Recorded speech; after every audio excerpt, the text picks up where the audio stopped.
মজার একটা ঘটনা খেয়াল করে শুনবেন। কাবা ঘরের পুনর্নির্মাণ হবে। এখন কাবা ঘরের নির্মাণ শেষ, ওই হাজর আসাদ পাথর নিয়ে এটার কর্নারের মধ্যে সেট করা হবে। কিন্তু কে রাখবে? কারণ হাজরা আসওয়াদ তো যেন তেন পাথর নয়।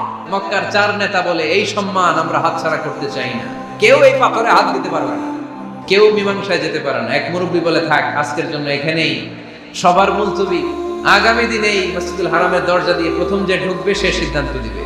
আল্লাহর মেহেরবানি, এর পরের দিন এই পথ দিয়ে ছুটে এসেছে বিশ্বনবী মুহাম্মদ। সবাই বিশ্বনবীকে বললেন, এই ঘটনা, কেউ তো পাথর ছাড়তে চায় না। বিশ্বনবী বললেন, কই পাথর?